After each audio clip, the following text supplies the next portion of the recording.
And there's always something special when you meet a group of Africans you've never known before, and you form those bonds that will last a lifetime. So I say all that to say that although this is my first time to St. Petersburg, I'm sure it won't be my last. All right. I want to start by talking about the children. For those of y'all who don't know me, I'm a school psychologist. I'm also a doctor of clinical psychology. And in my daily work, I evaluate children. I decide who goes into special education. I decide who's learning disabled, who's autistic, who's intellectually disabled, who's emotionally disturbed, who's mentally gifted, who needs special education for so-called ADHD and so-called conduct disorder and so-called oppositional defiant disorder.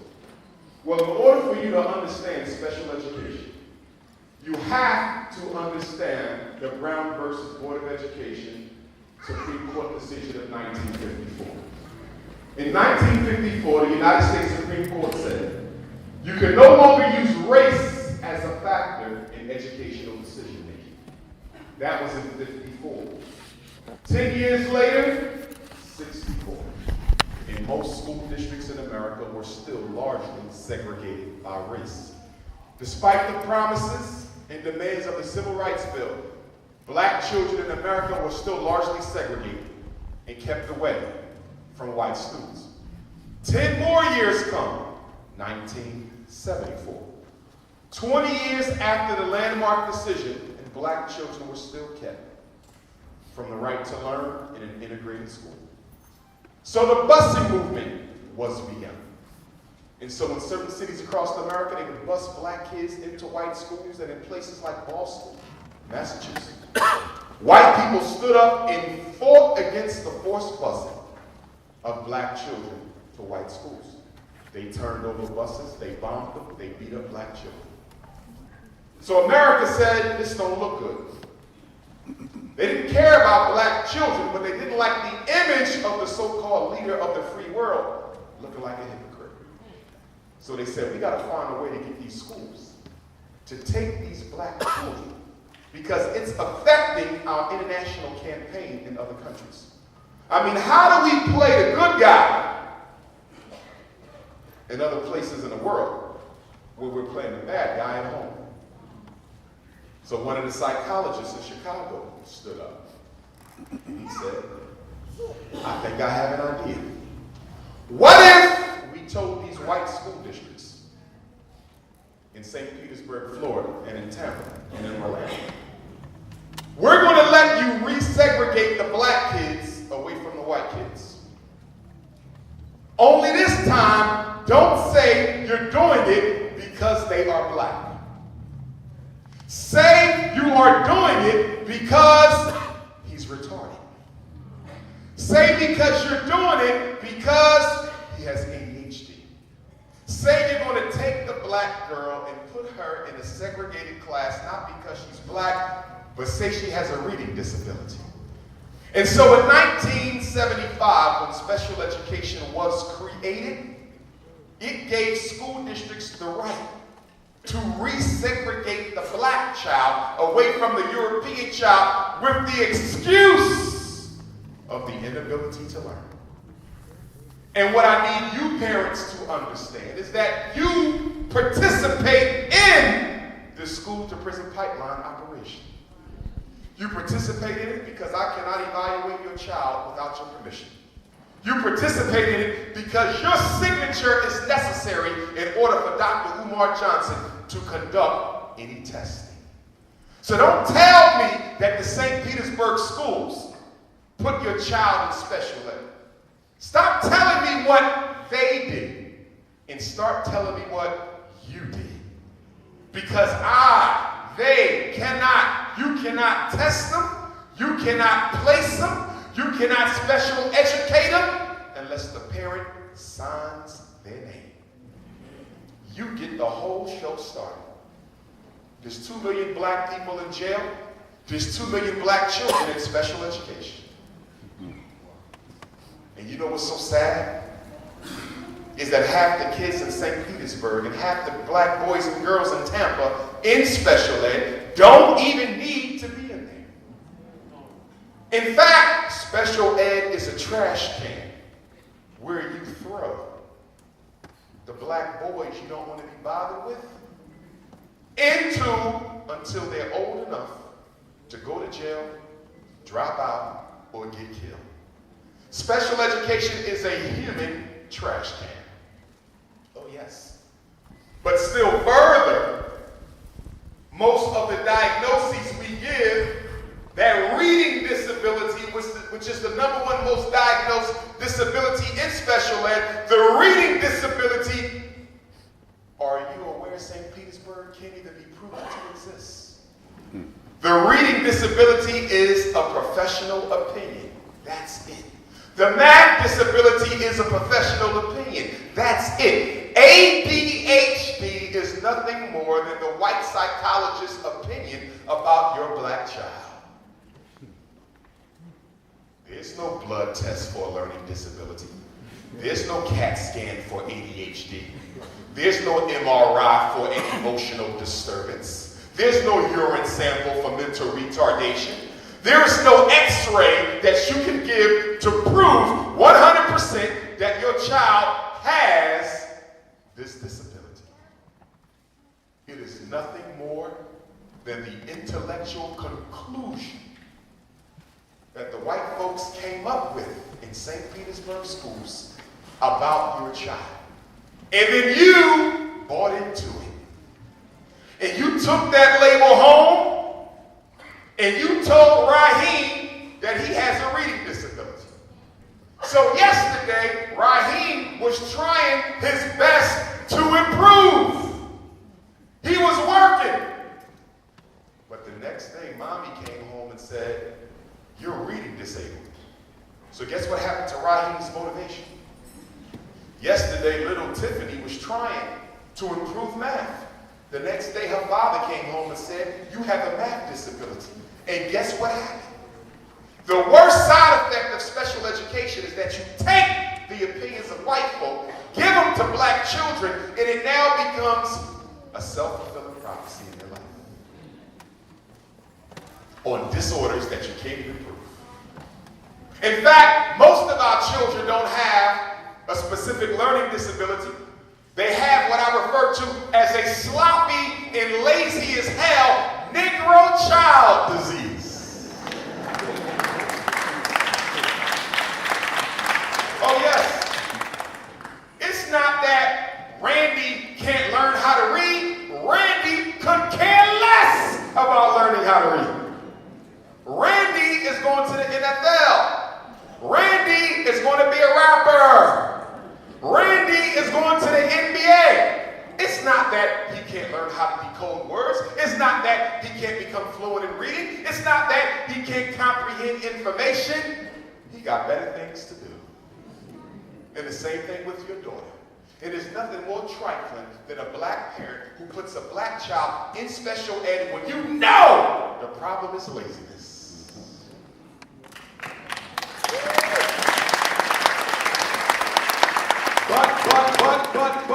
But apples don't fall far from the trees from which they sprout. Which is why I often say when we talk about academic failure, don't show me the child who's failing school, show me the parent who's failing the child. Because I know that children don't drop out of school until mom and dad drops out of their lives. Don't talk about high school dropout in Florida. Talk about high school push out in Florida.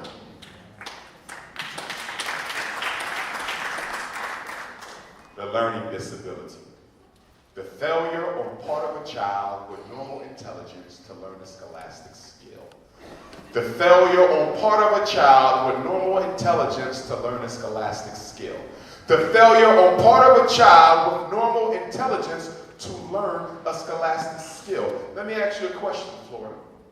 If your child has normal intelligence. How is it possible? He can't learn how to read.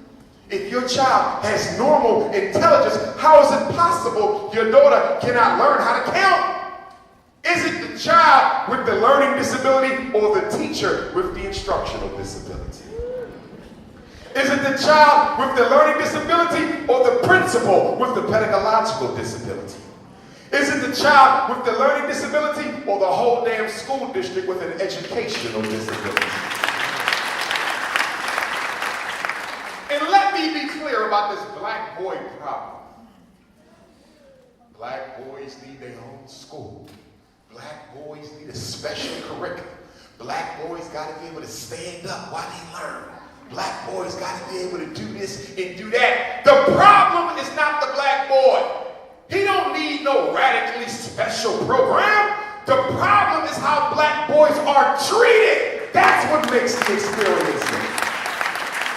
Don't work on the black boy, work on the teacher teaching the black boy. But when 93% of the teachers are white females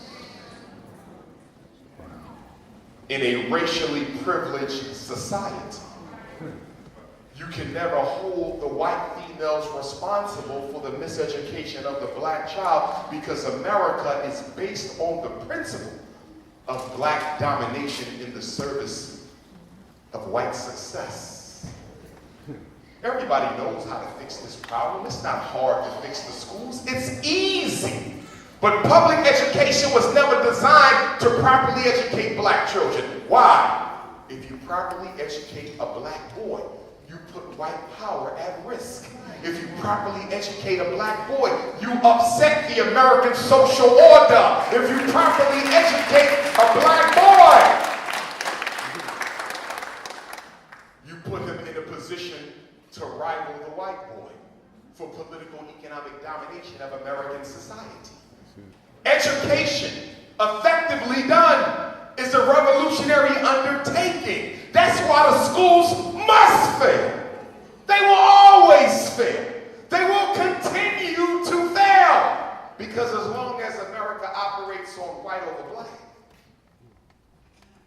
in order for white privilege to stay in place, the black boys must prefer basketball to science. In order for white supremacy to stay in place, black boys must prefer football to mathematics. In order for white supremacy to stay in place, the black girl must prefer twerking to arithmetic. This is how it's designed. See, the purpose of public school is to do what? Teach the children of the oppressed their place in society.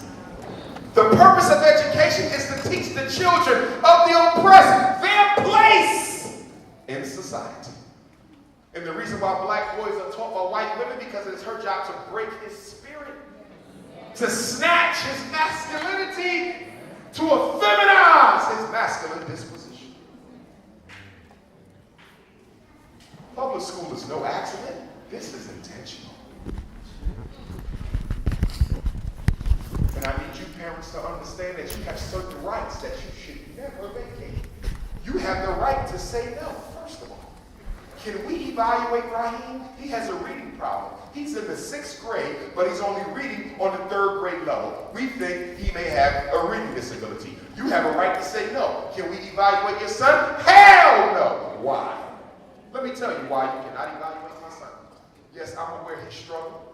I'm also aware that he's a 6th grader operating on the 3rd grade level. But let me make you aware as to why he's 3 grades behind. Last year when my son was in 5th grade, he was suspended 5 days every month. He lost about 2 months of instruction. So that's why he didn't catch up last year, because you never left him in the classroom long enough to learn. When my son was in the 4th grade, he had a first-year teacher, straight out of the University of Florida. A little white girl from the boondocks could barely read her damn self. Nobody learned anything.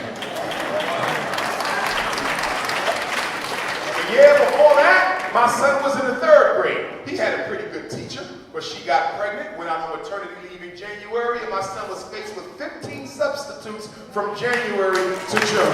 So don't ask why you cannot put him in special education. My son's problem is you.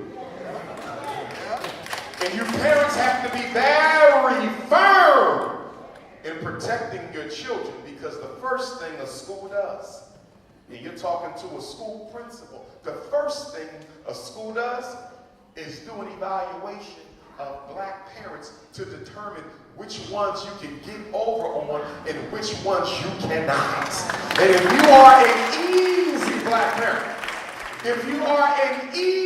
black parent, your children will suffer. In fact, every school has what I call a blacklist. It's a short list of black parents you cannot F with, because they will come to that school 50 deep, raise Cain, and cause hell. And if you are not on that blacklist, mother, father, grandma, grandpa, aunt, uncle, big brother, big sister, cousin, foster parent, or adoptive parent, if you are not on that list, you are not on your job. And why do you say that, Dr. Johnson? I say that because having a lazy black parent is like having no damn parent at all. Oh yes, we can talk about white supremacy, but what about trifling black people? We can talk about racism all day, but what about you not being on your job? Do you check homework every night? Do you do drive-bys at the school? What is a drive-by? That's when you pop the hell up to make sure he's doing what he's supposed to do. When's the last time you did a drive-by?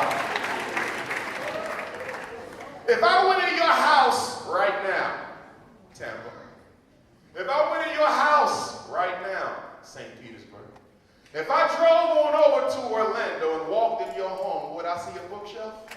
Would I see a dictionary? Is there a thesaurus? What about a set of encyclopedia? I know you got the HD TV, you got the Xbox, you got the iPad, you got the laptop, you got the cell phone, but do you have any damn books in your house? In fact, is there even a table and chairs anywhere in that damn home for that child to sit down for 10 minutes and get their work done without any interruptions from the radio, television, or your telephone conversations? Oh yes. I could walk into your house and tell you whether or not you're a part of the school to prison pipeline right now. In Christmas gifts, one of the reasons I can't stand Christmas time ain't got nothing to do with Christ, not the black one, maybe the white one, but one of the reasons why I have such an issue with Christmas is most of you buy gifts for your children that distract them from focusing on their academics. Remember, when we were growing up, and I'm 40 years old, when we were growing up, there was no iPad. There was no Xbox. Video games just started. I had the little Miss Pac-Man, you know, the one that weighed 30 pounds and you had to carry it. So when we wanted to have fun, if we wasn't allowed to watch TV, and back then we didn't have our own TV in our own room, we would take our books. We had fun with our books. Me and my homies, we would read to each other. We loved literacy. We would go to the library and stay there till they put us out at Temple University in North Philadelphia.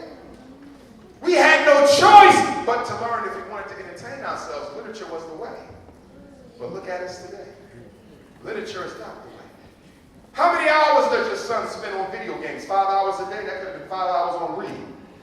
How many hours does your daughter spend surfing on the internet and tweeting and texting and Facebooking and Instagramming and Snapchat? 3 hours a day? Well, what if that was spent on math?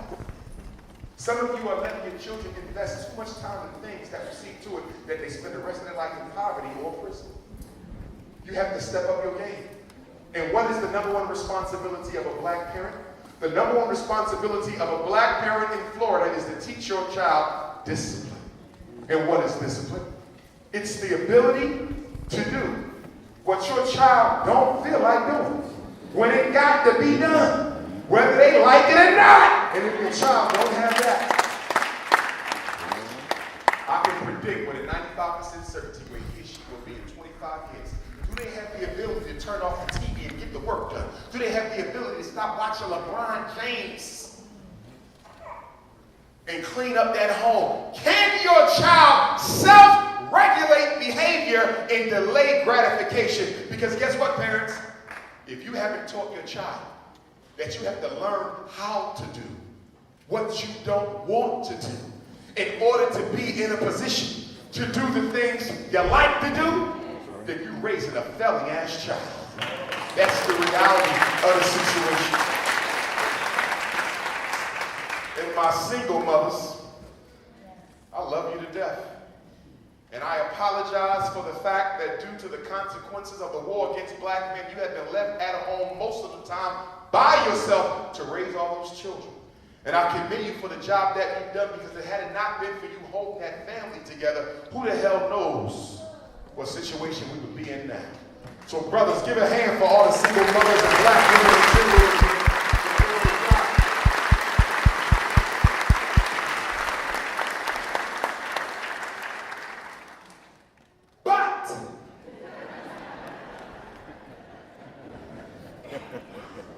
There's some of you who need to do a little bit better. Some of you women are raising your sons to be the exact type of man you yourself would never want to be bothered with. Oh yes, you say you want a responsible man, but your son is irresponsible as hell. You say you want a man who could go out and make a way if there is no way, but your son is soft as pudding with no fight in his blood whatsoever. You say you want a man who can respect black women, but yet you don't even make your son respect his own mother or sisters. How dare you say you can't find a good man when you're not making a good man?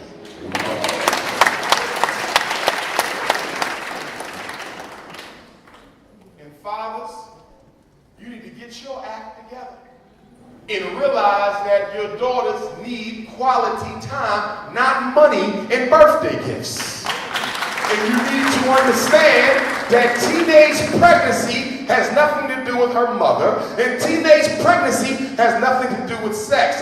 Teenage pregnancy is about a thirsty little girl still wanting the attention of her father, not getting it, and because he's not available, she goes out in the local community and finds a surrogate. Any boy will do. So the next time your daughter gets pregnant, don't go looking for the man who impregnated your daughter. Look at yourself, because you're the reason her thirsty ass went out there hunting in the first place. It comes back to that. It comes back to that. Parents, learn how to say no to special education. Special education is not a program to help children. Special education is a hustle. Special education is a racket. Special education is a business. I don't know if you guys know this, but whenever I qualify a child for special education, the school gets paid. Every single child. Oh yes. So, for example, let's say in St. Petersburg, the average child gets $7,000 spent on their education. $7,000 per child. That's the per pupil expenditure. Once I qualify that kid as retarded or LD or autistic or speech and language or deaf or blind or traumatic brain injury or orthopedic impairment or other health impairment for such things as ADHD, the minute I say they are disabled, their name goes into a computer. It gets transferred to the State Department of Education in Florida. And by the end of the month, an electronic transfer of funds is sent from the state to the district. It's called a welfare check for miseducating black children. And if you want to know why they don't like to take black kids out of special ed, that's exactly why. Because it's not financially in their best interests.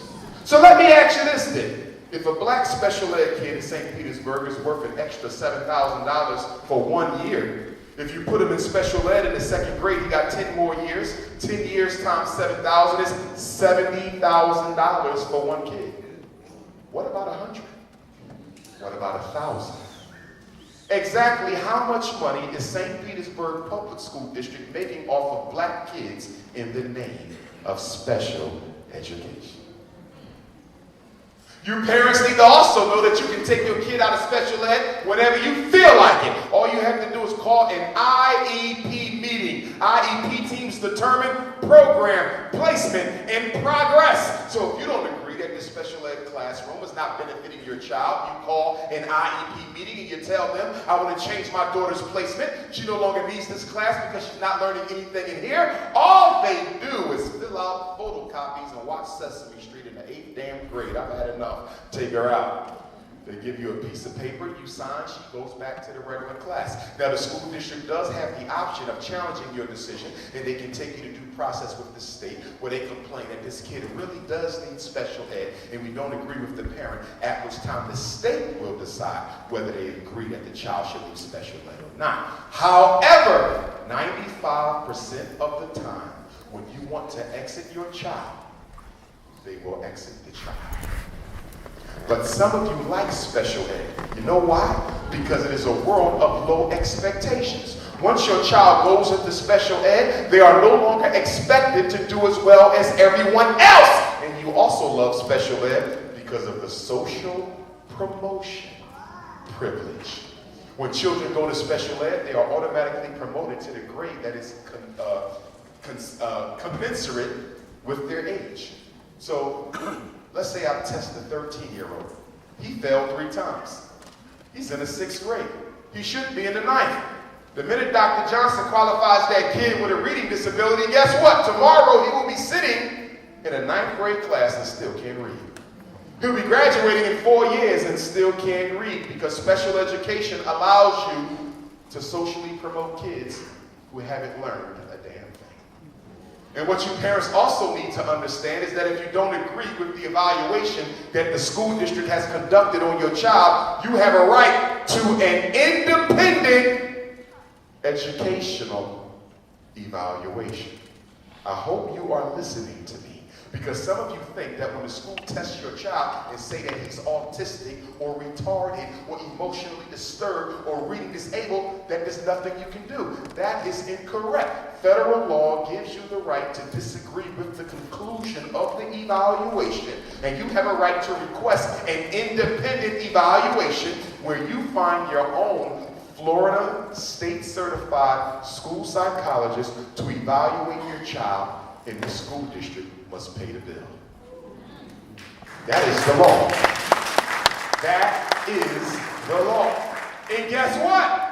If your child was in special ed for a couple of years and your child has not learned anything all those years in special education, you can make St. Petersburg schools pay for your child to go to a private school. Federal law says that if the parent can prove that the school district cannot meet the needs of their special education child, that school district must pay. That school district must pay. That school district must pay for that child to go to an approved private school. And then there's something known as compensatory education.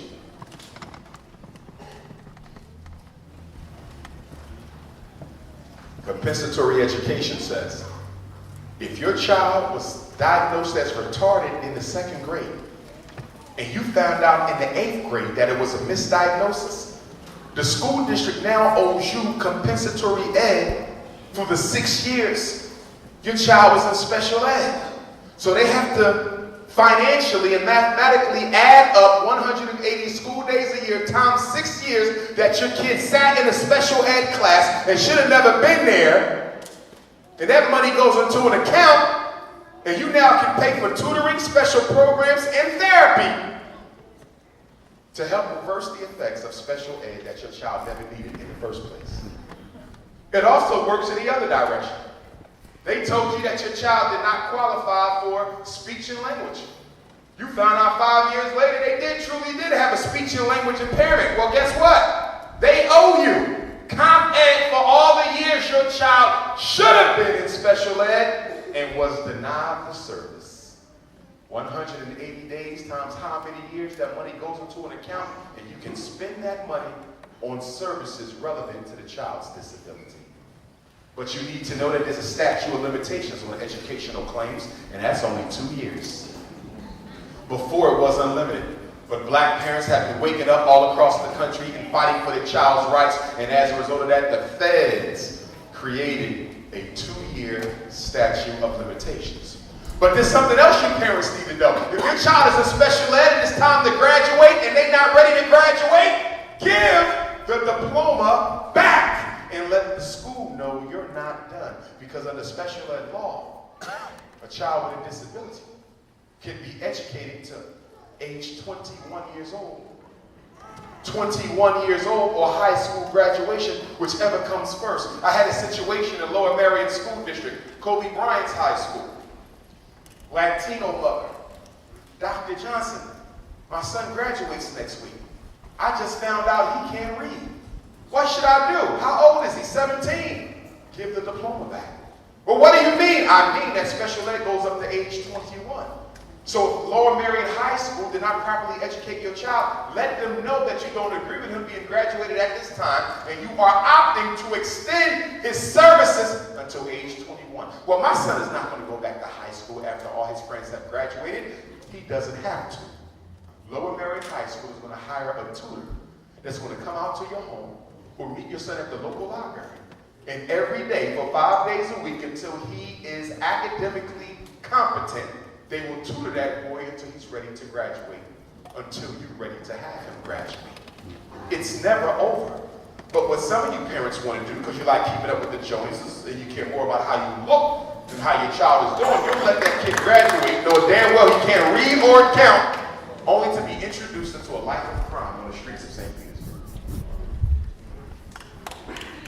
These are the facts of the situation. And then we got to talk about this ADHD nonsense. Good God Almighty.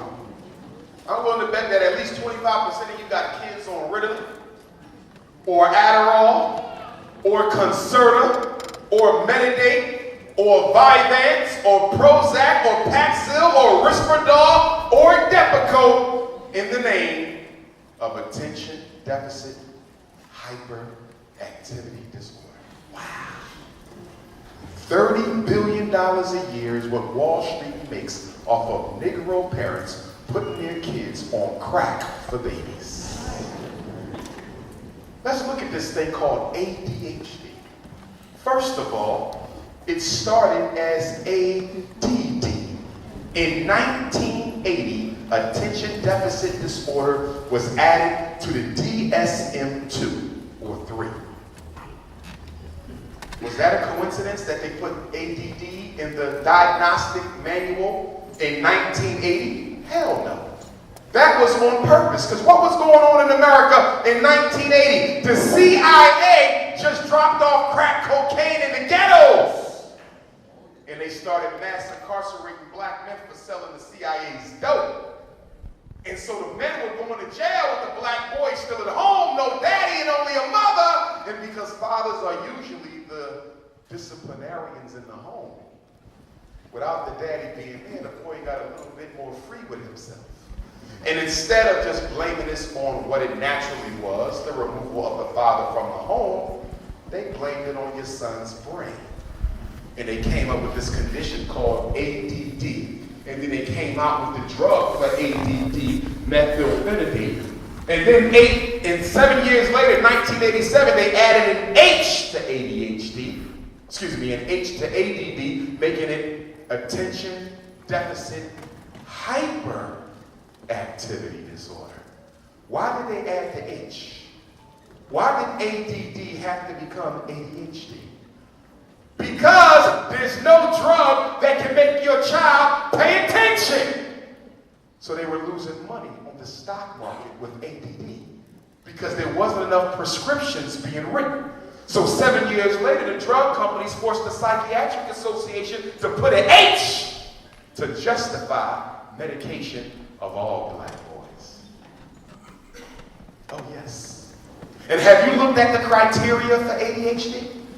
And if you don't own the DSM-5, you need to go out to Barnes & Noble or get online to Amazon and buy one. Unfortunately, our black bookstores don't carry the DSM-5, but they need to start, because if you're raising black children in racist America, you need to know the diagnostic criteria.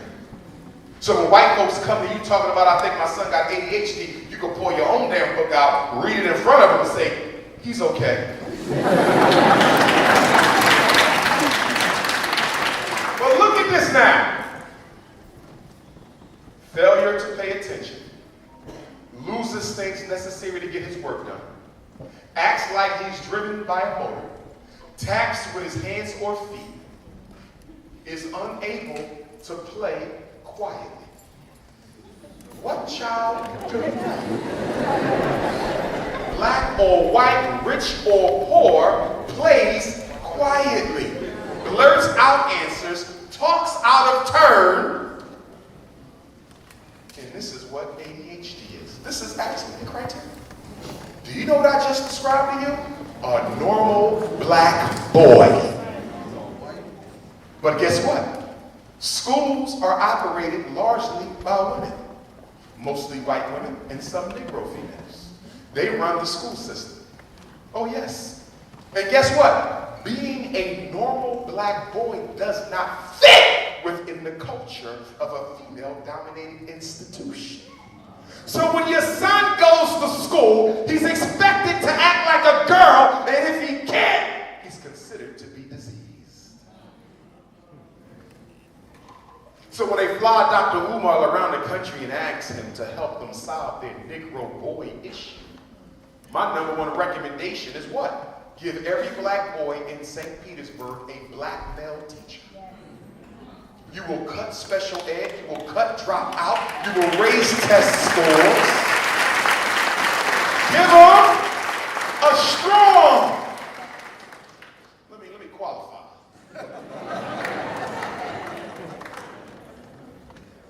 He needs a strong black male teacher. Because let me tell you what they're going to do. I've recommended that certain school districts go out and get some black male teachers, and they do that. And then they call me back and say, Dr. Johnson, we listened to you when you come in for professional development. At the beginning of the year, you will be introduced into our new 12 young black male teachers. And I go into the auditorium and get ready for my training. And I walk up to these brothers.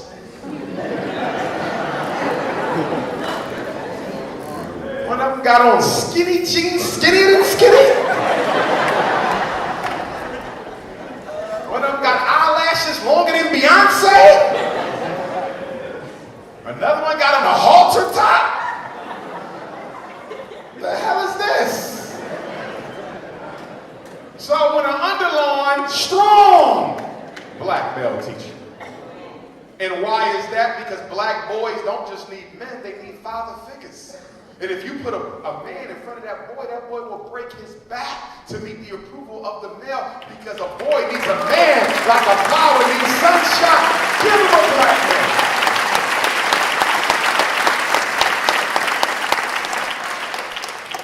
They're not going to do that. Because they got to keep the society functioning the way that it is. And why are they building all these prisons with your tax dollars? Let me tell you why they sending black boys to jail instead of to college, and that's because you, black folks, are no longer necessary in order for the American economic order to function. You were brought to America to serve. And guess what? You have served your purpose. Oh yes, they got enough Chinese in the country now. They have enough Latinos in the country now, most of whom are African too, but don't want to admit it.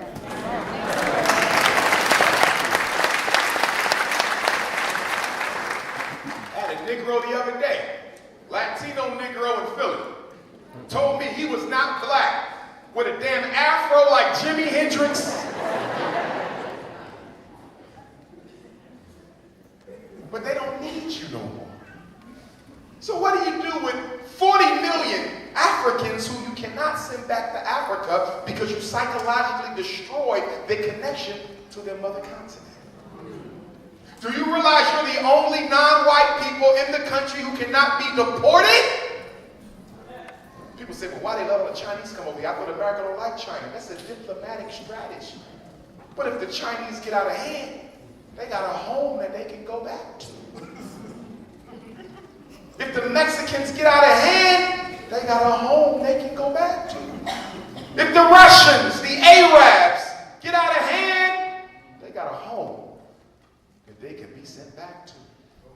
But when African Americans, whatever that word means, when you get out of hand, there ain't no home to send you to. You don't identify with Zimbabwe, you don't identify with Ghana, Nigeria, Lesotho, no damn way. You identify with the west side of St. Petersburg.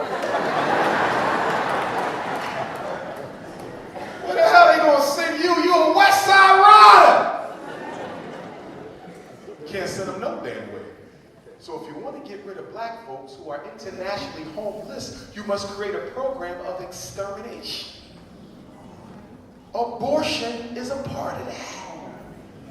Do you realize we've murdered more black children through abortion than we have on the corner?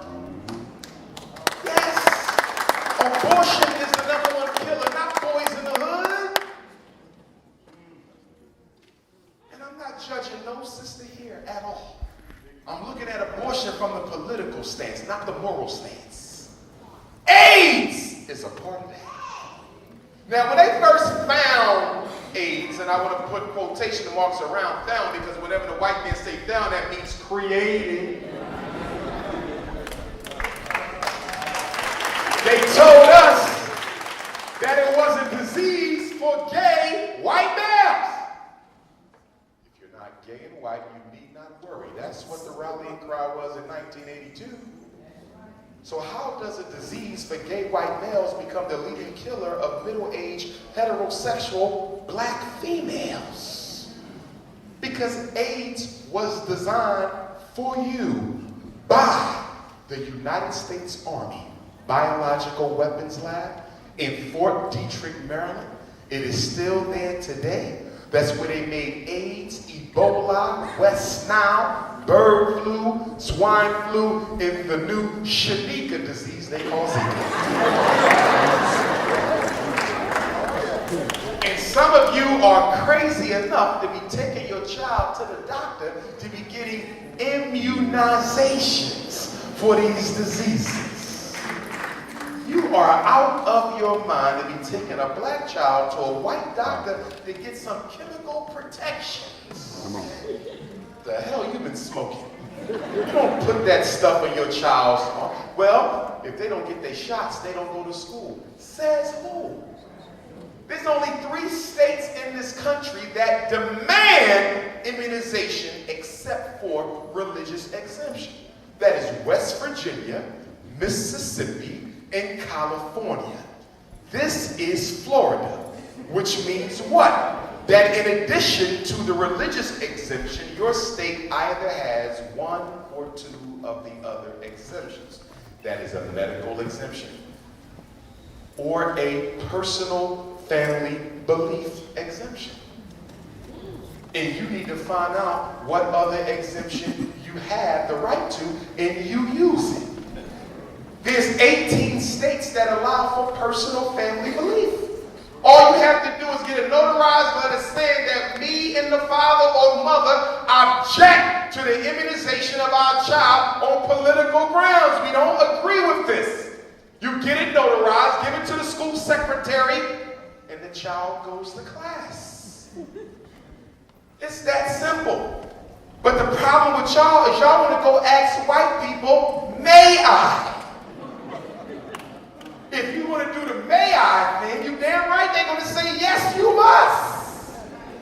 Y'all go up there, Dr. Umar was here Saturday.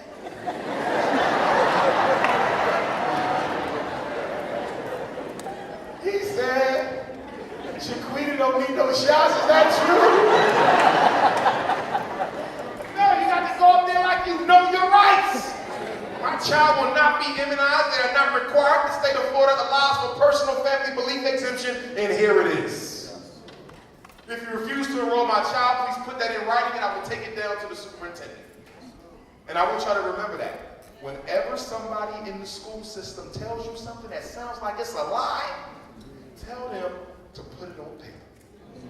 Your child cannot come back to the school unless he gets some type of psychiatric medicine. The boy can't sit still until you bring me a prescription. He is not allowed back in my school. Can you please write what you just said and sign that list? And I'll be on my way. What you just said, my brother, you said it so well. Can you put it on paper and sign it? That's all you got to do. But see, the problem with y'all in the schools is you like to deal with the schools on a goodness of faith level. In other words, y'all talk too much. Well, she said, let me tell you something about educators. We have something known as academic amnesia. Do you know what academic amnesia is? That means that principal will act like they never said it. That teacher will act like she never even heard you say that. So the way you hold them to the word is after every meeting you have, after every phone conversation. May I have your email address, please? And you send a summary. Based on our conversation today, you promised me that before you consider my son for suspension ever again, you will have a conference between him and his teacher to review the situation, and then you will call and chat with me before the final decision to suspend has taken place. If this is in any way incorrect about what the hell you just said, please respond.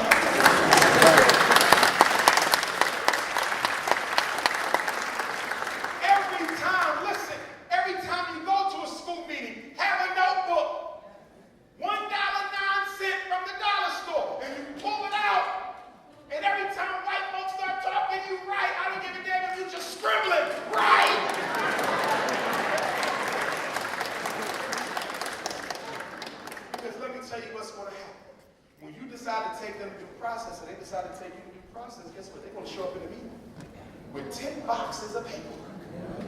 You will say, damn, they got all that on my son. And guess what? All 10 boxes is lies! But because it's on paper, the hearing officer will believe them. Now you walk in with your Louis bag at heels. And the hearing officer start asking you questions, and you start pulling it off of your memory, but you don't have nothing on paper. And the school district got 10 boxes of lies. Guess who wins? They didn't, because they look like they were keeping documentation. And let me tell you how schools operate, because I work for them. Guess what they did? The night before the hearing, they start photocopying all kinds of stuff just to look like they was prepared. Because they know the hearing officer ain't going to take time and go through all those boxes. So they just made it look like that. Why? Because it could cost them millions of dollars if you can prove that they have been educating your child, and now you can send your kids to one of those $30,000 a year schools. Schools don't want to pay no extra money out to you, so they do anything they can, include forge your name on papers.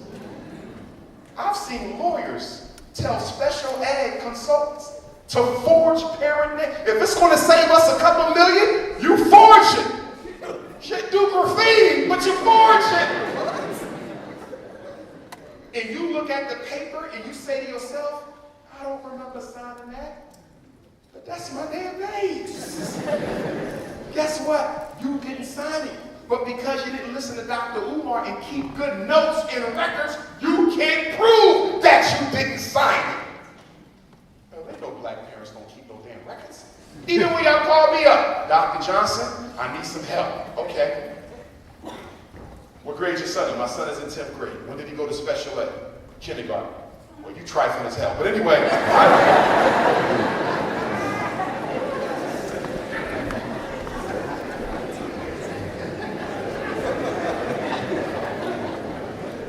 But why do I say it? Why do I say you trifling if you got a 5, 6, 7-year-old in special ed? Unless they're blind, deaf, seriously intellectually handicapped, moderate to severe autism, orthopedic impairment, traumatic brain injury, speech and language. But if you got a 5, 6, 7-year-old in special ed for ADHD, learning disabilities, emotional disturbances, environmental retardation, you trifling. And the reason I say that is too damn young. That is too young to be determining a kid can't read. My son in the 1st grade with a reading disability. His ass only been reading for 6 months. How the hell he got a reading disability? He just got there.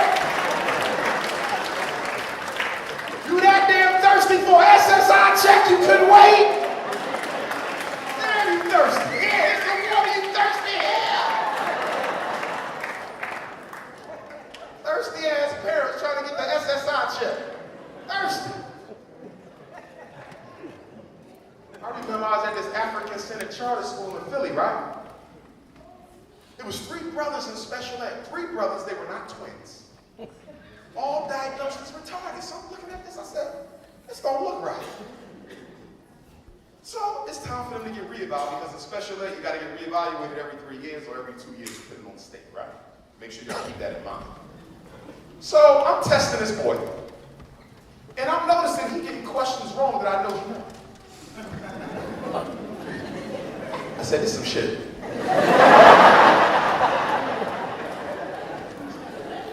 So after I tested him, the brother came in, doing the same little scam. I said, what's wrong with these 3 hustlers? I goes downstairs and talk to the principal and the special. I said, hey, them kids is getting questions wrong on purpose. That's what they told me. We know. I said, well, what the hell? They said, listen, their parents get 3 checks for retarded kids. And you know, retarded kids get the most damn money. And that's what they told me, that they send their sons to school on test day, having prepped them to deliberately do poorly on the IQ tests so they can keep on qualifying for that $750 a month. Hurt my heart. But it hurt me even more that the so-called Afrocentric school didn't want to report them trifling ass parents. Because I don't believe in reporting black parents to Child Protective Service. But when we got something going on trifling like that, expose their ass. I caught a white man on you in a minute, I catch you doing some trifling stuff.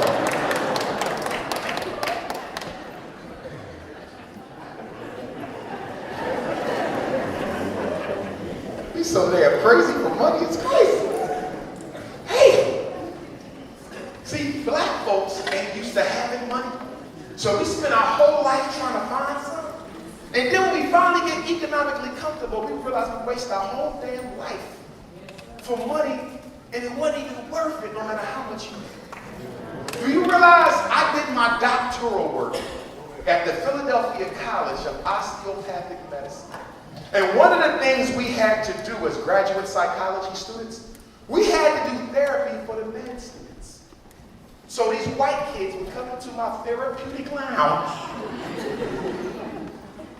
One day I was going to flip one of you and say, Black Power!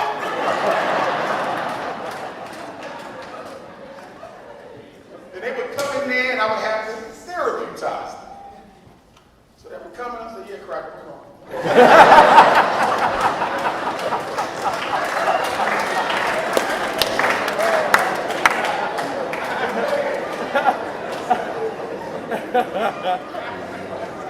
So anyway, I'm talking to these med students, right? And guess what I'm finding out? The number one reason they came to me. I can't speak for the other side students, but I can speak for me. Most of the med students were there because they really didn't really want to get a degree in medicine. I mean, about to graduate a couple weeks to go. Most prestigious job in America, $250,000 minimally a year. And they come into therapy crying because I really don't want to be a doctor. Why are you here? Because my mother expected me to do this. My grandfather was a surgeon. I thought that it would make me happy to be in such a prestigious career. I'm telling y'all the truth right now. Isn't that something to know that the person waiting on you at the doctor's office might not even want to be there? And what y'all need to understand, coming from a psychologist, is the 2 predictors of happiness. Neither one of which has anything to do with how much money you make. Happiness ain't got nothing to do with money. Look at all the crazy ass people in Hollywood. The more money you get, the crazier you get beyond a certain point. Because everybody's trying to take it from you. So what are the 2 predictors of happiness? The first is, do you love what you do for a living? Did y'all hear that? Does your life have purpose? Not money, purpose. You were not born to get paid. You were born to fulfill a purpose.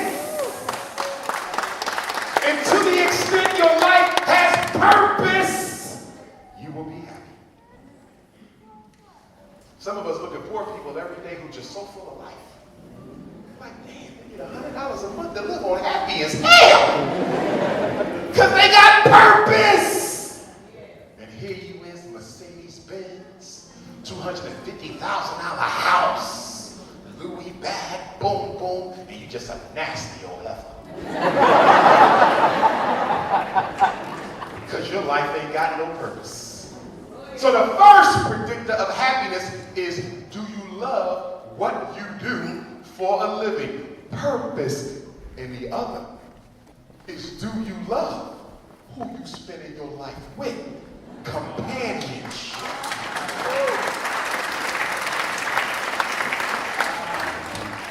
Now, I don't want to go off too much into the relationship piece, but I'm going to touch it real hot for a second. Because I heard shit hot down here.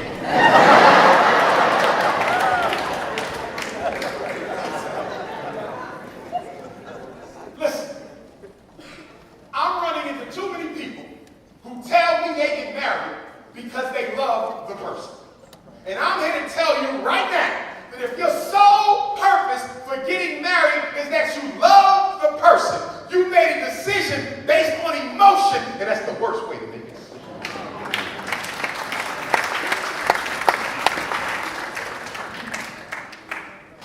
You ever see two people get into business together? They got a grocery store together. You say, hey brother, why are you going to business with her? I loved her. That's why the damn business ain't making no damn money, because you made the decision based on emotion. I didn't say love shouldn't play a role. There must be some sort of affective connection. But that can't be the only thing. Hell, I'd rather marry somebody who committed to me instead of loving, because you see what people do to each other when they love each other, the shit don't work out. That's love. I don't want that. Most of what we call love ain't nothing more than an unwritten emotional contract. I'm going to treat you the certain way as long as you do what the hell I need you to do. But the minute your ass scratch my ego the wrong way, it's on. Stop laughing. See that shit? That's why you trip it out. Get us some water! But my point is, we got to stop looking for other people to do for us what we cannot do for ourselves. And I'm tired of so many women and men talking about, I'm looking for someone to love me. I'm looking for somebody to make me happy. Well, guess what, sweetheart? You will never find anybody to make you happy, because happiness is an emotion and it can only come from the inside.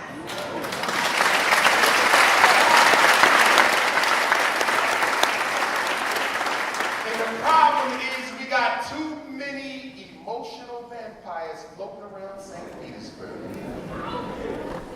What is an emotional vampire? A psychologically confused, unhappy, and damaged person. They are male and they are female. They like vampires. They only come out at night. See, that's why it's dark in here and shit.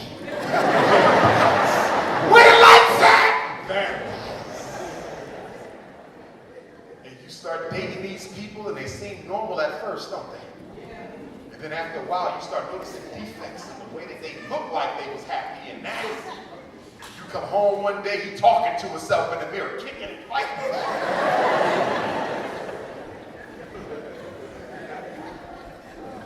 You take your time when you're choosing your mate. Take your time. And ladies, I'll be doing my For Sisters Only Relationships and Dating Seminar in Houston. We got a For Sisters Only breakfast. I have to come back to St. Petersburg and do my For Sisters Only here. But I want to say, I'm going to give y'all this, and I'm going to move back on. Thirsty girls finish last. Thirsty girls finish last. Once you expose your level of desperation to a man, your value just got cut in half.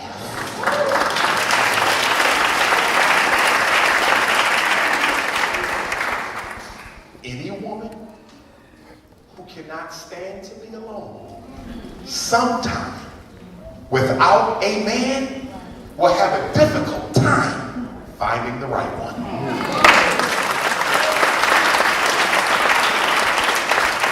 Now getting back to ADHD. In my conceptualization, ADHD does not stand for attention deficit hyperactivity disorder. I would submit to you today, Florida, that ADHD really stands for Ain't No Daddy at Home disorder. And I say that why? 85% of black boys diagnosed with ADHD don't have a father figure in their life. This ain't got nothing to do with drugs. This ain't got nothing to do with psychiatry. This is about destabilizing the black family by removing the father, leaving the mother there to do a man's job. And because you don't want to give the boy his daddy back, you rather take him to the doctor for some dope. And let me be clear that the Drug Enforcement Agency of America classifies Ritalin, whose scientific name is methylphenidate, as a Schedule B drug, which means Ritalin is just as addictive and dangerous as cocaine and opium. If you don't believe me, go to the library on Monday and take out the Drug Enforcement Agency's classification of toxic substance, and you will see Ritalin in the same category with cocaine. And this is what you give your child. Do you realize these drugs kill brain cells? Do you realize these drugs cause heart attack, stroke, diabetes, epilepsy, psychosis, suicidal thinking, homicidal behavior? In fact, I had a white psychologist, Jewish teacher, who told me that he believed that the rise of violence in the black community, at least 15% of it, can be attributed to the side effects of psychiatric meds given to black children. Listen, don't know drugs solve problems. It only makes worse the problems. I'm seeing kids in school talking to themselves now. We had a kid in high school urinated on himself because his brain didn't know his bladder was full, because the drug messed up the neurological communication system that lets the brain from the bladder know I got to go pee, urinated on himself. I've seen kids defecate on themselves. Kids don't need that stuff. Stop giving your kids drugs and stop letting the school tell you they need them. A teacher can't tell you your child needs drugs. She ain't no damn doctor. But because she's white, you think she got a right to say whatever she wants. Oh, he has ADHD, I know, because my son has it too. You don't know shit because you ain't no psychologist. I'm serious. You got to tell him that, y'all. You got to tell him that. Now, for those of y'all who've been following my work, you know we've been working on raising money to build the Frederick Douglass and Marcus Garvey Academy.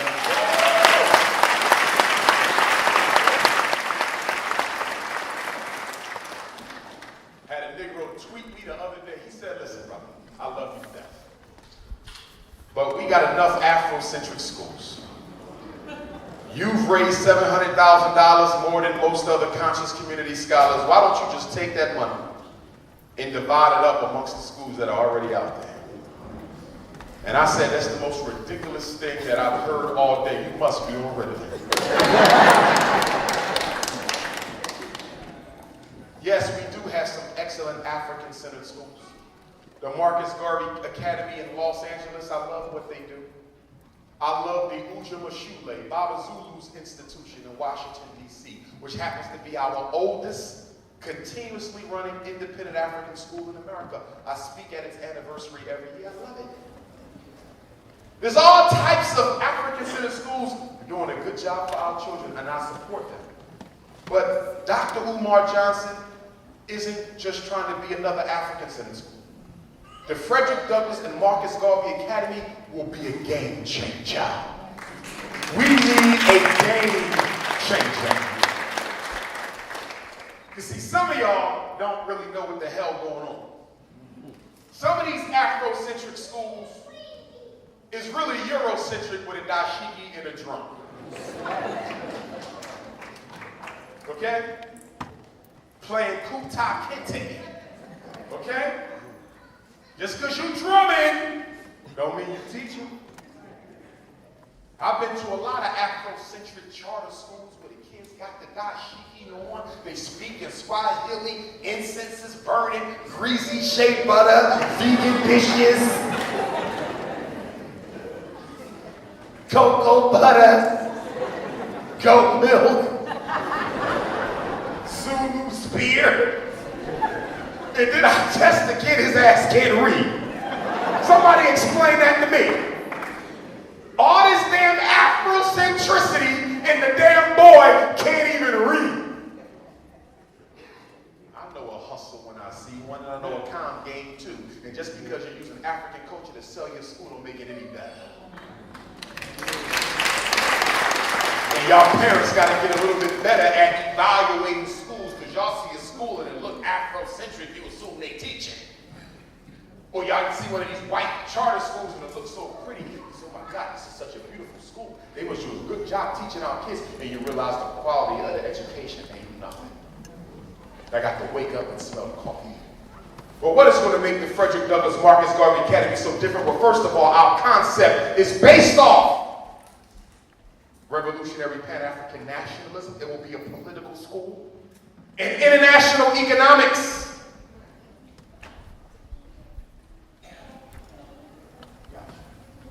And then international economics. What do you mean by international economics, Dr. Johnson? I mean that we got to teach our children how to get paid, because I'm getting sick and tired of every black child in Florida thinking the only way to be a success in life is to go to college. And the only thing college is doing for St. Petersburg is impoverishing us even more. How many broke-ass black people we got in here with bachelor degrees, master degrees, doctorate degrees? If you got student loans, raise your damn hand. Look at all the student loans in here. Look at this. This don't make no damn sense. So you know that the black community is in loan debt. Why are you sending your child through the same system of exploitation? White folks playing a game on you. You go to the job, fill it out. Yeah, I need a job. My brother just got my bachelor's.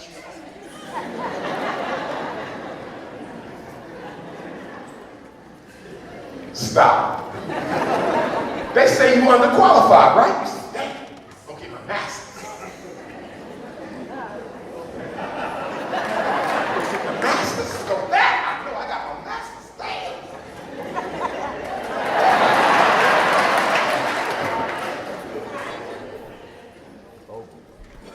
Now you missing 2 credits in community salvation. What the community salvation? I'm gonna go get my doctorate. You go get your doctorate, go back. I got my bachelor's, my master's, my doctorate. Mr. White Man, can I get a job? I'm sorry, sir, but it seems like you amassed more credits than the position will allow. So first you was underqualified, now you. How about they wasn't gonna hire your ass anyway? And then you played a game on you. And then some of you got your kids going to college majoring in garbage that don't even matter. She got an advanced doctorate from a Harvard University, summa cum laude, in earthworm reproduction during the springtime. She gonna be broke as hell.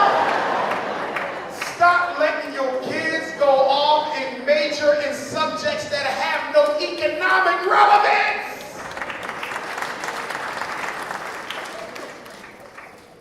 White folks that conned you.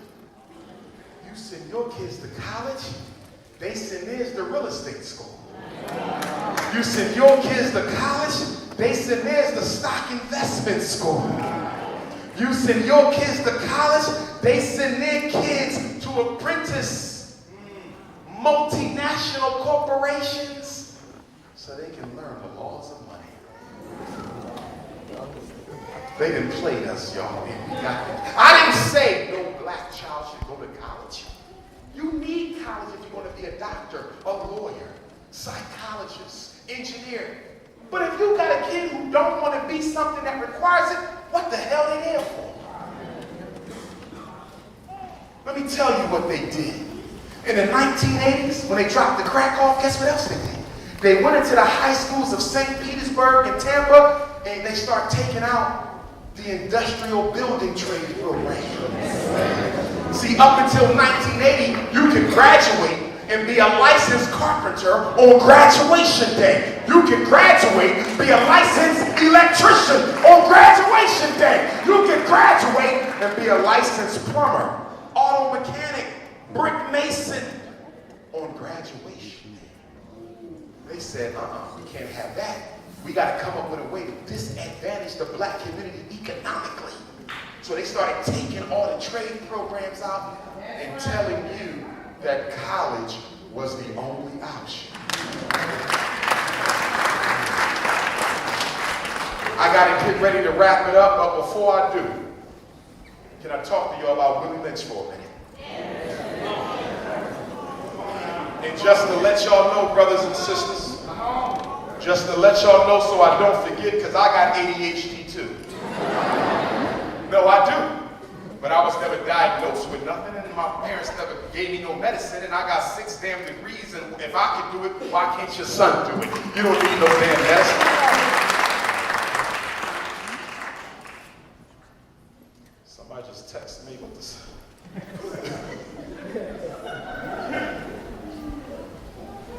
Okay, here we go. Tomorrow, I will be back at the Carter G. Woodson African American History Museum. We're going to have a community conversation. So all of the information I was not able to cover today, because we have to be out of the building in a certain amount of time, all you got to do is come back out tomorrow, 2 o'clock. Everybody got that? The Dr. Carter G. Woodson African American History Museum, 2240 9th Avenue. 2240 9th Avenue South, St. Petersburg, Florida, 2 o'clock tomorrow. Y'all got that? That is the Dr. Carter G. Woodson African American History Museum, 2240 9th Avenue South, Petersburg, Florida, 33712. And that's good, because that means I ain't got to squeeze everything in. I can save something for tomorrow, and tomorrow's going to be a conversation. Y'all can talk to me, I can talk to y'all, we can talk about the problems y'all got going on down here. Because I need to learn about y'all in order to be of use. Do y'all got sellout Negroes down here?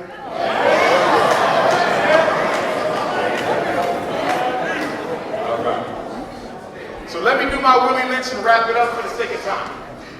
Willie Lynch was a slave master who came to the States to teach whites how to control their Negroes. He taught a lot in the Willie Lynch letter, but there's 3 things I want to direct your attention to. Now, some people talk about the fact that Willie Lynch did not actually exist, that the letter may have simply been metaphorical. Well, guess what? That may be true. And I don't have a problem with metaphor, because the Bible and the Quran is based on metaphor, but they still communicate profound truth. In fact, as African people, our whole culture is based on creating a story to teach the truth. So I don't have a problem with whether Willie Lynch lived or not. But the first thing Willie Lynch told the slave masters is that if you want to control your blacks, you're going to have to do what? Eliminate them from using their own native tongue and make sure they speak your language. He said you will never be able to control the blacks if they speak their own language, because the language is the most powerful symbol of a culture. Kill the African tongue and force the English upon them.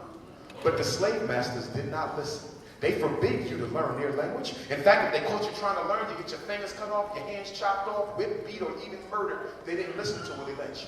And as a result of not listening to Willie Lynch, your African tongue has preserved itself in St. Petersburg to this day. Which is to say that nobody in this auditorium speaks English.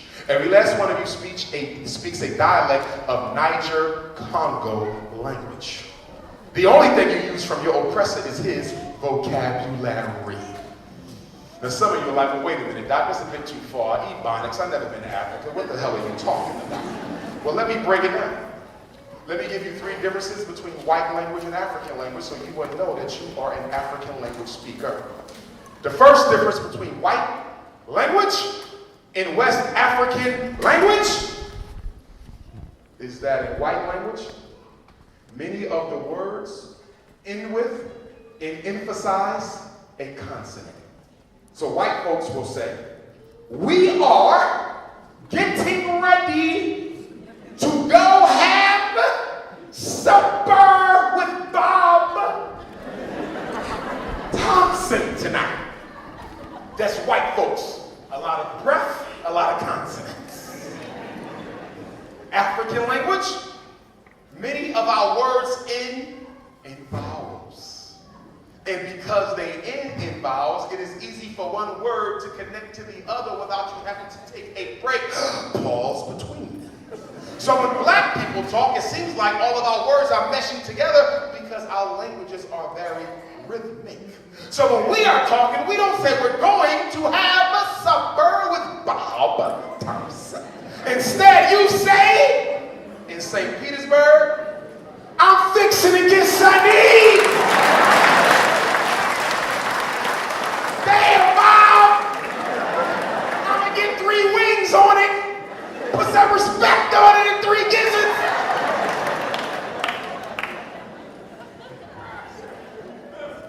So you see, the reason our children talk like that, because African culture is rhythmic, and so is our tongue.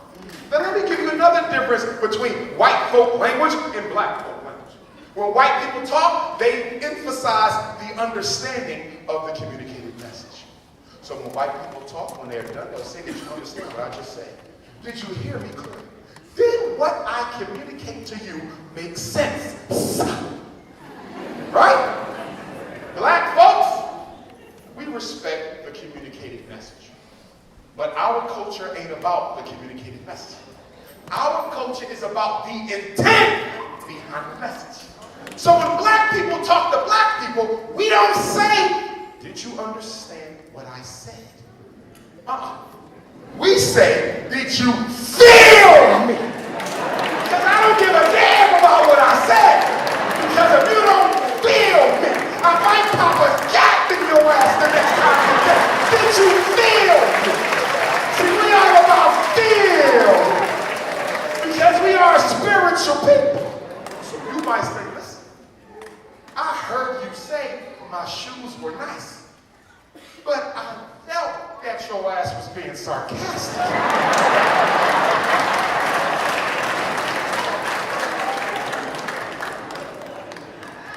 Brother might say, that's a beautiful sister with you tonight. My brother, is that your queen? Yes, it is. She is gorgeous. Do you feel me? Oh, no, I know what you said, but I feel your thirsty ass. Look at that, Mark. Do you understand me? I'm going to give you one more difference before I wrap it up. White people believe that it's disrespectful for more than one person to talk at a time.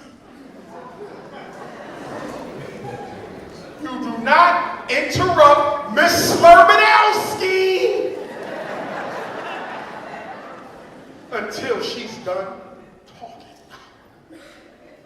But black folks, because we are a collectivist people, a participatory people, a community people, it is perfectly okay for a black person to jump in the middle of my message and pick up where I left the hell off. So for example, if I'm coming home from work and I had a hard day and I'm at the bus stop and I ran into another brother, I don't even know the brother, but he could feel something ain't right. He say, Doc, what's going on? I'm gonna say, man, I was at work today. And he say, hold it, brother. Them damn crackers got me.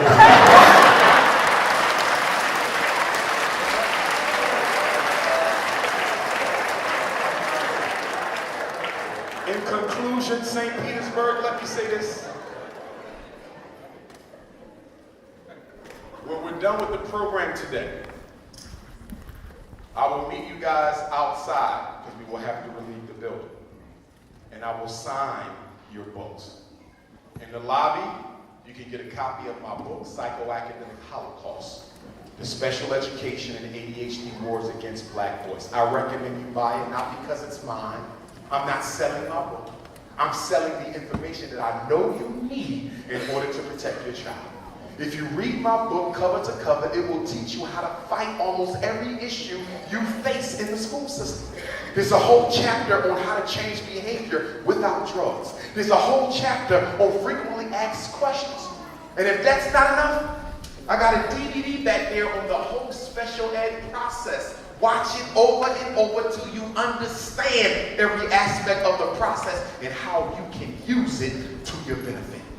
And if that's not enough, every Tuesday morning I host a free Black Parent Conference. You can call in 6 to 8 a.m. every Tuesday, absolutely free. If you need the number, I'm going to give it to you right now. You got your phone, you got your ink pen? Text me on my cell and I will text you the call-in number 215-989-9858. Again, 215-989-9858, and I will text you the information for Tuesday. And if that's not enough, you can schedule a private consultation with me about your son or daughter on any issue relative to education or mental health. So now I'm going to close with a quote from my ancestor Frederick Douglass, who said, "Power conceives nothing without a demand. It never did, and it never will." He said, "He who would be free must himself strike the first blow." Frederick said, "For 20 years, I prayed on my knees to God for freedom. And the good Lord gave me no freedom until I got up off my knees." He said, "If you want respect from white people, stop looking for pity. The man who pities you will never respect you, and the man who respects you will never pity you." He said, "But most of all, you must understand that power conceives nothing without a demand. It never did, and it never will." His Excellency, the Honorable Marcus Messiah Garvey said, "Without confidence in yourself, you are twice defeated in the race of life. With confidence, you have won even before you have started." Marcus Garvey was asked, "Are you African or are you a Jamaican?" And in response to that, the leader of the largest black organization of all time said, "You ask me, am I African or am I Jamaican? And I say to you that I would never, ever give up a continent for an island. I am an African, yesterday, today, and for all time. St. Petersburg, do you feel me?"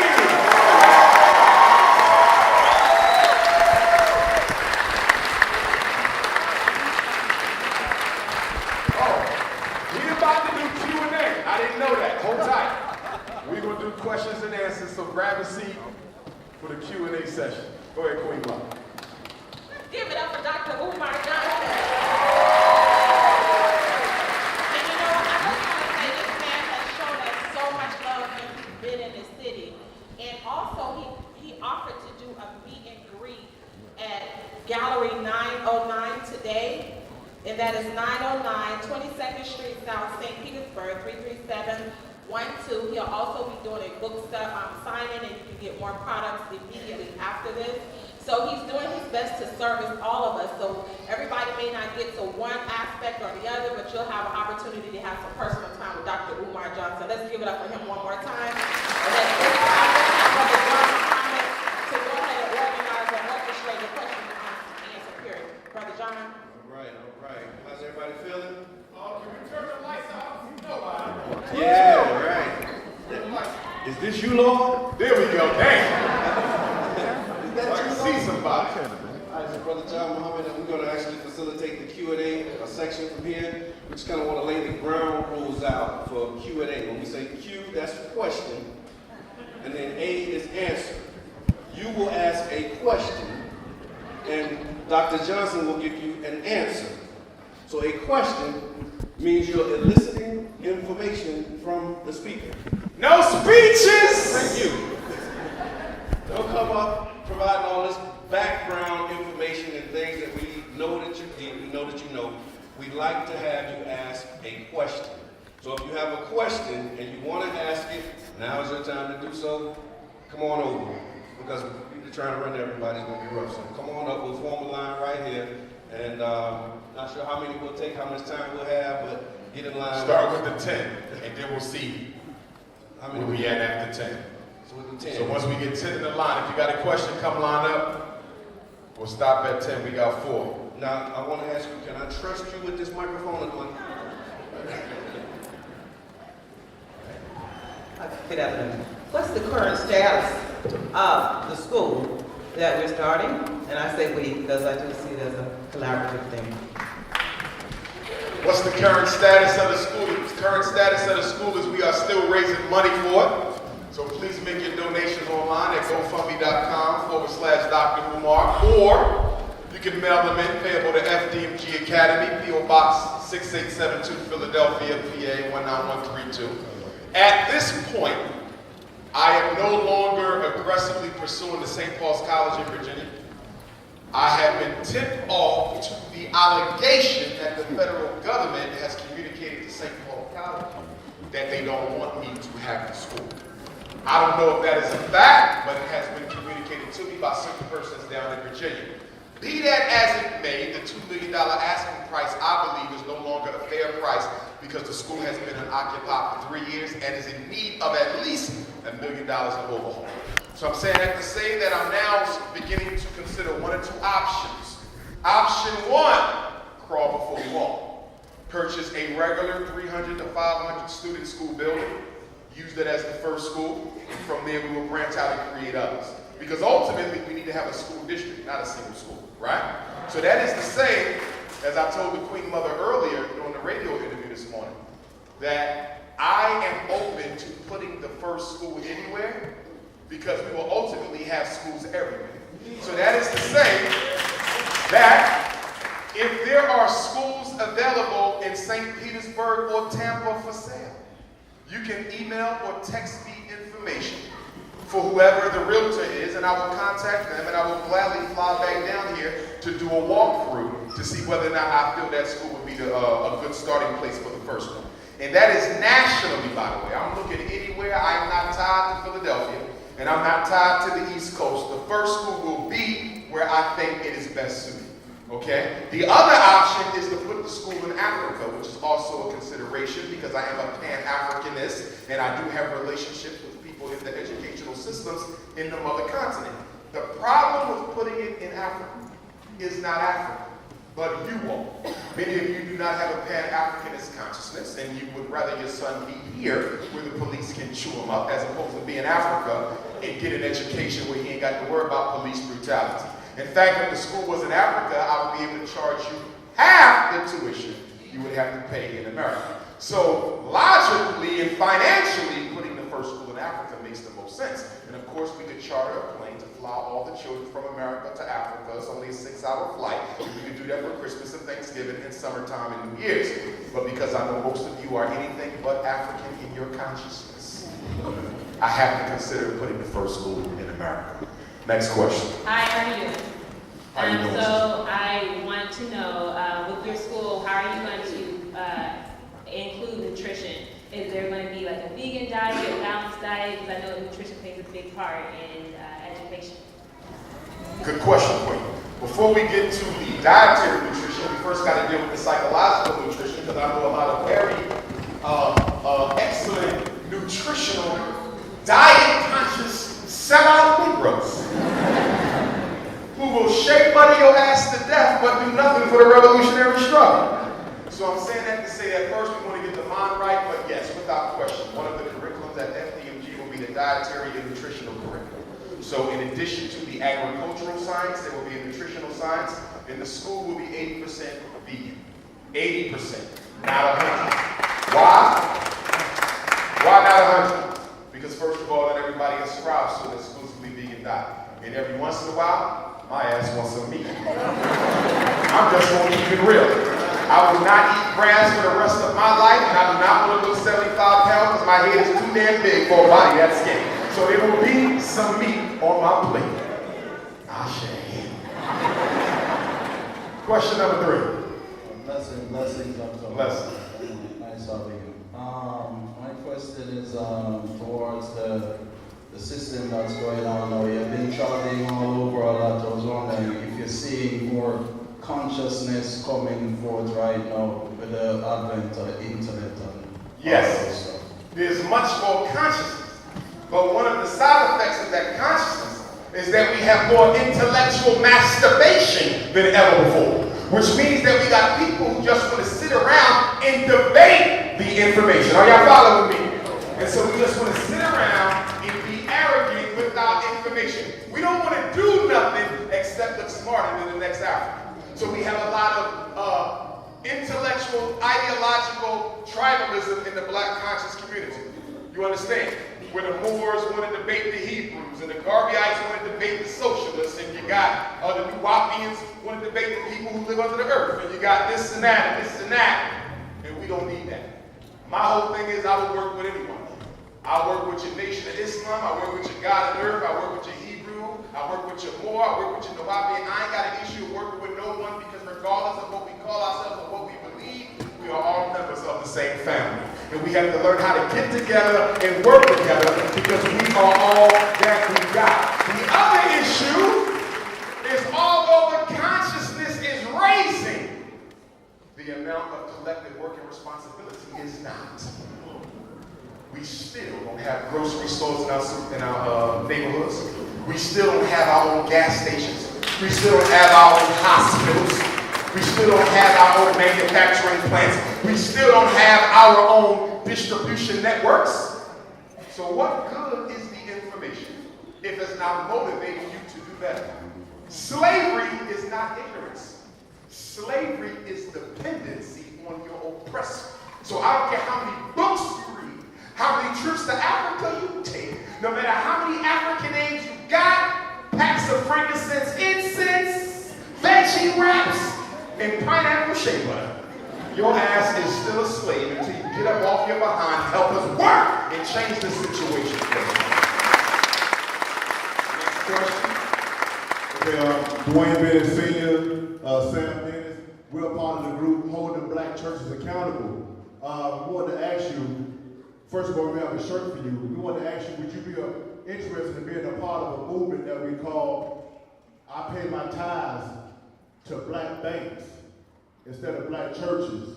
Meaning that our goal is to try to get 1,000 people by November to open up a savings account with One United Bank in Miami. Reason being, we want to establish a relationship with banks so we can start to open up loan programs for entrepreneurship in our black communities. So I want to know, would you be interested in being a part of that movement? Sounds good. And I'm definitely interested in learning more about the movement because I want to know what the bank is going to do with the money once it gets it. Because we got a lot of black banks with a lot of black bank accounts who are loaning money to white folks to come and gentrify our neighborhood. So we got to do some research on that. And also with our economic program, I want to make sure it's communalistic where we're looking at improving the quality of life for all black people and not just trying to enrich the lives of a few black people. But other than that, I'm with you. Let's talk about it. I like it. I like it right here. Oh, yes, sir. Make sure they got no chips under it. I'm taking this from my brother. FBI everywhere. It's my personal theory that the problem that keeps us dependent is lack of cultural identity. My question to you is, based on our current mental, economic, and political condition, what plan would you present for our independence or separation? Good question. One of the things that we have to understand is that before you can have a political revolution, an economic revolution, a social revolution, a cultural revolution, you gotta have a psychological revolution. Until you change the way black people think about themselves, each other, and their oppressor, you change nothing.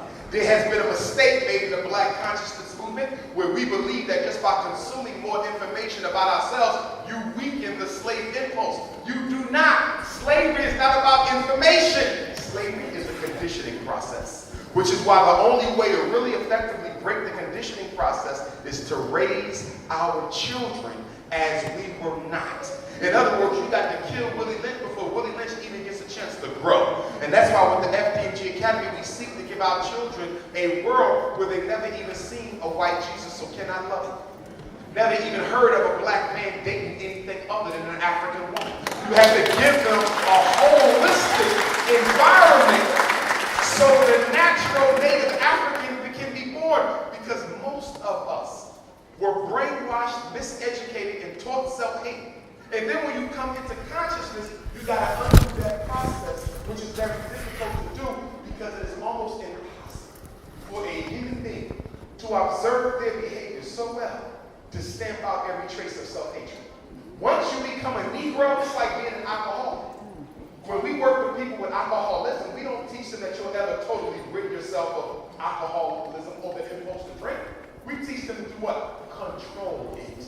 And that's what we have to do. Improve our ability to control the cracker that lives inside of everyone in this auditorium. And that's why the pressure brother is going to go to focus on. Sister. I would like to say that you and Dr. Chris Wilson are my personal role model. Rest in peace to Dr. Wilson and Dr. Sadie, who was murdered last week.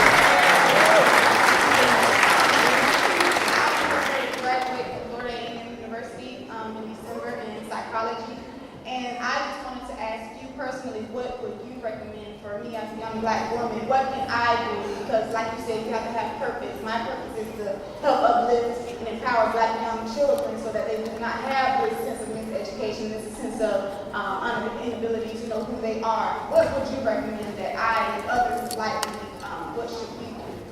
If you're definitely wedded to psychology, you want to get your doctorate in neuropsychology, because the neuropsychologist is one of the most highly paid. They get 2 and 3 times the amount of money we get for traditional eval, okay? But not just for money's sake. If a neuropsychologist says the kid ain't learning to sing, and a damn thing nobody can say. But whether you get it in neuro or forensic or clinical, those are the 3 big ones. Make sure you get your school psychology cert along with it. Find a doctoral program that allows you to get your school psych cert on the road to earning your doctorate. Because if you get your doctorate and you're not certified in Florida as a school psychologist, you cannot go into the schools and evaluate for special ed. Let me say that again. Even if you are a doctor, you cannot test for special ed disabilities unless you have that cert. It is a niche that I want you to have. You understand? Now, having said that, let me say this. If I could do it over again, I don't know if I already got my doctorate in psychology. I think I would have went to law school and became an educational attorney. Because we do not have a major black educational attorney in America. And when these white lawyers consult with me, they give me these cases, and I look at the case and I break the whole case down and I tell them how to win the case. They'll pay me a couple measly thousand and they'll make a couple million. Do you understand? So you might even think about law psychology programs, which allow you to get your doctorate in psychology and your law degree. Because if you get that law degree, you will be in a very good place to not only change some of the laws, but to effectively advocate for our children. Because as I am now, I can be an expert witness, but I can never advocate for the family. And sometimes I've seen white lawyers lose cases for black parents in the schools. And there's nothing I can do because I'm only the expert witness, but I want to carry the case. And I really don't have any more patience for white folks at this point in my life. But if I did, I would go back and get my law degree. So think about it over. 3 more questions for the brother with the red shirt today. Sorry, sisters and everybody behind.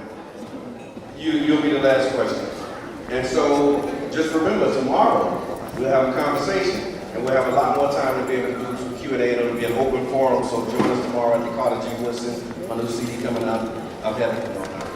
But just want to make sure that everybody's aware that Carter G. Woodson will be an opportunity for us to continue the conversation. Tomorrow, 2 o'clock, Carter G. Woodson. Be there. Hello, and thank you for coming out to St. Pete. We appreciate it. How can I, as a yoga instructor or meditation coach, invest in your school, the Frederick Douglass Marcus Garvey Academy? whether it be monetarily or through volunteering my time, regardless of where it's located? How can I do my part rather than just be a hashtag for what's going on? I want to be active. Well, in addition to donating monetarily, please send me your resume, because we're currently accepting resumes for every position. And if anyone here wants to send their resume, you can email it to FDMG. F for Frederick, D for Douglas, M for Marcus, G for Garvey. FDMG resumes, RESUMES, at gmail.com. FDMG resumes at gmail.com. And let me clarify, you don't have to be a teacher in the traditional sense. We will have math and science and history and language, but we also need secretaries, social workers, counselors, house parents, security guards, bus drivers, lunchroom staff. I need people who are expert in all of the building trades, whether it's cosmetology, barbering, hotel, tourism, plumbing, electric, carpentry, computer networking, hydroponics, agriculture. I also need some people who can do raw and vegan food preparation and teaching, because that will be one of the subjects. So you don't necessarily have to be a certified teacher. But you must fulfill 2 requirements to work at my school. Just 2. The first one is you cannot be married to, dating, engaged to, or cohabitating with an alien. That's number 1.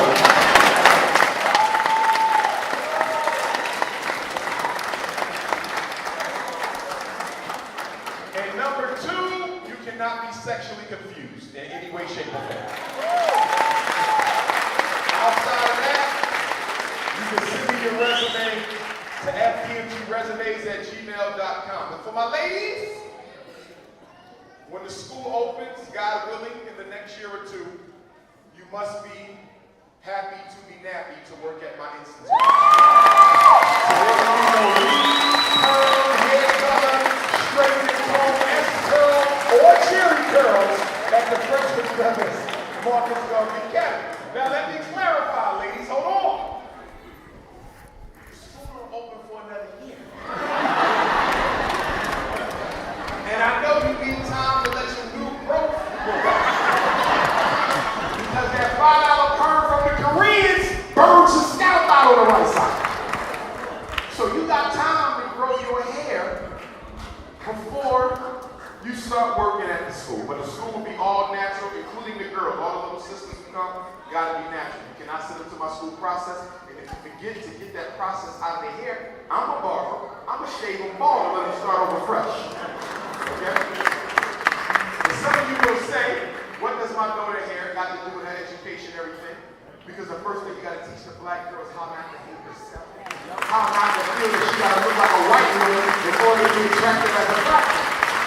Okay? And I know some of you feminists are jumping out of your skin. Who is here to tell a woman how to wear her hair? The damn principal, that's who. And if I said they got to be natural, they got to be natural. What's up, Yes, bro? sir. How we doing? You doing good, man. It's an honor and pleasure for you to be in the city. I've been Yeah, fighting for a long time, man. Seeing like it's some real in the front of my face, you know what I mean? Hey, but check this out, though. We been here. West Side! Listen, Yeah. listen. You know what I'm saying? You might want to call him a Garveyite too, because he been following my God for a long time, bro. So when you be on 22nd and 9th Avenue, you're going to see the green building with my God face on us. So we've been there a long time, bro. So what? 22nd and 9th Avenue. You're going to see the building. It's a green building with Marcus Garvey. We've been there for a long time, you know what I'm saying? I've been following for a long time. I know That's the Uhuru building. Nah, we're Uhuru. We real. We Uhuru. I got you. You know what I'm saying? Check this out. Look, you got a restaurant I've been following you for a minute. I heard you say one on time. You just want They got a somewhere to stay. restaurant? Yeah, you say you want Good somewhere to food. stay. Yes, sir. You got good food. What kind of food? What we got? Good something. What we got on the menu? You got everything good for you, bro. The best flavor in the world, you know what I'm saying? Like what? What's on the menu? Got to come see. Smoked pork. We're gonna do that. I ain't gonna do that. We don't got no pork on the menu. I'm coming now. I'm coming. You right. Text me the address. I'm gonna come where you at, 'cause you right around the corner, walking distance from where you going at, right? Okay. But listen, right, you know what I'm saying? I'm old school too, right? You know, I'm old school, right? I'm trying to get this urban thing, right? So you know I gotta hit you with this question about Dr. Safe, what you think about that situation. I know what they did though, but what you think? I think they murdered him. I know too. And I thought it was interesting that he died under the very same circumstances as Malcolm Shabazz. $37,000, what's up with that? Well, in Mexico money, there's almost $1 million. Well, he should have been well, there's a lot of questions I have about that whole situation, but it's crystal clear it was murdered just like Malcolm Shabazz, who was transporting money to Mexico. He got murdered. Dr. Sabi had a large sum of money. He got murdered. But I'm not ruling out that it was not a setup contrived by the Food and Drug Administration.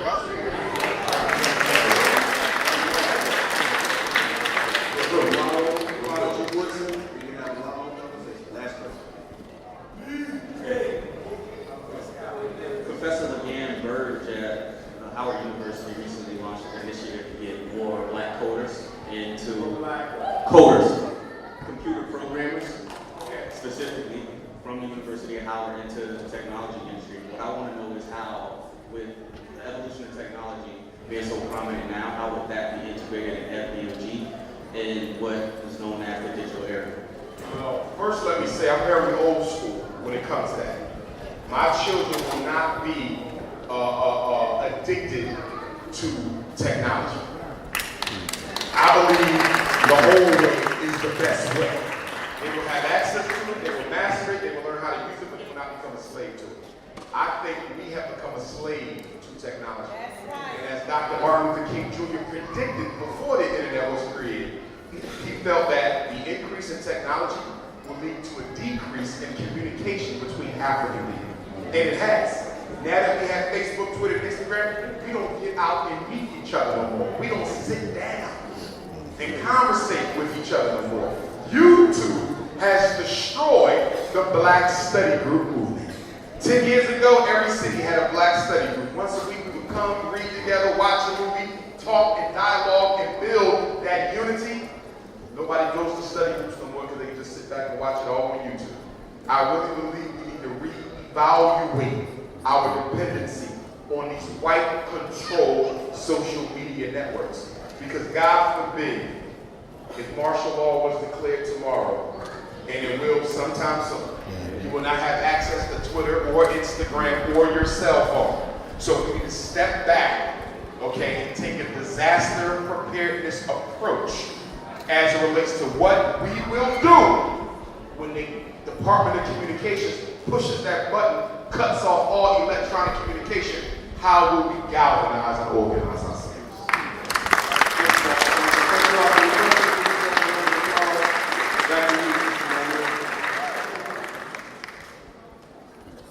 Just a couple of announcements. We would like for you all to please patronize our vendors in the back.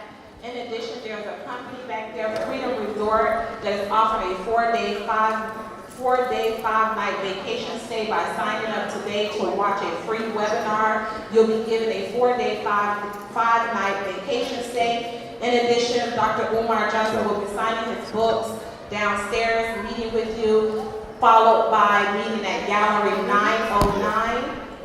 That address is 909 22nd Street South, St. Petersburg, Florida. Immediately following this, you will be heading over to Gallery 909, 22nd Street South, St. Petersburg, Florida. This is not a cost, so you can go ahead and meet Dr. Umar over there. Thank you. You want to carry?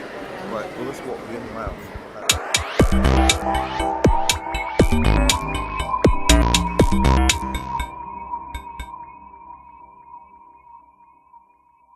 Make sure to check out the boldest blog at LanceScurv.com and follow Scurv on Twitter, Facebook, and YouTube under LanceScurv.